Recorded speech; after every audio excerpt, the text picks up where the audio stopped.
नमस्कार, आप सभी का स्वागत है हमारे चैनल पर। आज सुनते हैं बुधवार की पौराणिक कथा। समतापुर नगर में मधुसूदन नाम का एक व्यक्ति रहता था। वह बहुत ही धनवान था। मधुसूदन का विवाह बलरामपुर नगर की सुंदर लड़की संगीता से हुआ था। एक बार मधुसूदन अपनी पत्नी को लेने बुधवार के दिन बलरामपुर गया। मधुसूदन ने पत्नी के माता पिता से संगीता को विदा कराने के लिए कहा। माता पिता बोले, बेटा आज बुधवार है, बुधवार को किसी भी शुभ कार्य के लिए यात्रा नहीं करनी चाहिए। लेकिन मधुसूदन ने नहीं माना। उसने ऐसी शुभ अशुभ की बातों को मानने से इनकार कर दिया। दोनों ने बैलगाड़ी से यात्रा प्रारंभ की।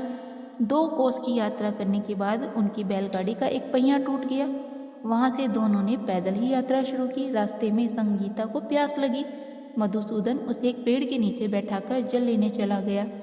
थोड़ी देर बाद जब मधुसूदन कहीं से जल लेकर वापस आया तो वह बुरी तरह से हैरान हो उठा, क्योंकि उसकी पत्नी के पास उसी की ही शक्ल सूरत का एक दूसरा व्यक्ति बैठा था। संगीता भी मधुसूदन को देखकर हैरान रह गई। वे दोनों में कोई अंतर नहीं कर पाई।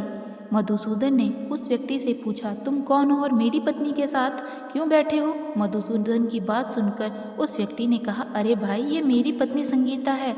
मैं अपनी पत्नी को ससुराल से विदा करके लेकर आया हूँ। लेकिन तुम कौन हो जो मुझसे ऐसा प्रश्न कर रहे हो? मधुसूदन ने कहा, तुम जरूर कोई चोर या ठग हो। ये मेरी पत्नी संगीता है। मैं इसे पेड़ के नीचे बैठा कर जल लेने गया था। इस पर उस व्यक्ति ने कहा, अरे भाई, झूठ तो तुम बोल रहे हो। संगीता को प्यास लगने पर जल लाने तो मैं गया था। मैंने तो जल लाकर अपनी पत्नी की प्यास कब की बुझा दी है। अब तुम चुपचाप यहाँ से चलते बनो, नहीं तो किसी सिपाही को बुलाकर तुम्हें पकड़वा दूंगा। दोनों एक दूसरे से लड़ने लगे। उन्हें लड़ते देख बहुत से लोग वहाँ एकत्र हो गए। नगर के कुछ सिपाही भी वहाँ आ गए। सिपाही उन दोनों को पकड़कर राजा के पास ले गए। सारी कहानी सुनकर राजा भी कोई निर्णय नहीं कर पाया। संगीता भी उन दोनों में से अपने वास्तविक पति को नहीं पहचान पा रही थी। राजा ने दोनों को कारागार में डाल देने के लिए कहा। राजा के फैसले पर असली मधुसूदन भयभीत हो उठा।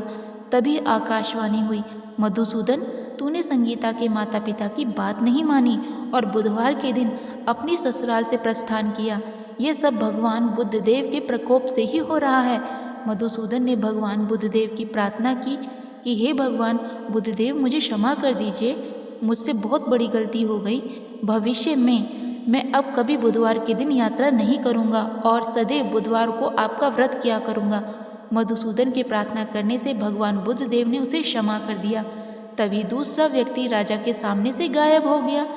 राजा और दूसरे लोग इस चमत्कार को देखकर हैरान हो गए। भगवान बुद्धदेव की इस अनुकंपा से राजा ने मधुसूदन और उसकी पत्नी को सम्मान पूर्वक विदा कर दिया।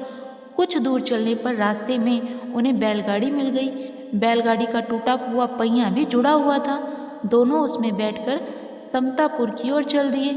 मधुसूदन और उसकी पत्नी संगीता दोनों बुधवार को व्रत करते हुए आनंदपूर्वक जीवन यापन करने लगे। इस तरह भगवान बुद्धदेव की कृपा से उनके यहाँ खुशियाँ बरसने लगी। इसी तरह जो स्त्री पुरुष विधिवत बुधवार का व्रत करके व्रत कथा सुनते हैं, भगवान बुद्धदेव उनकी सभी कष्ट दूर कर देते हैं।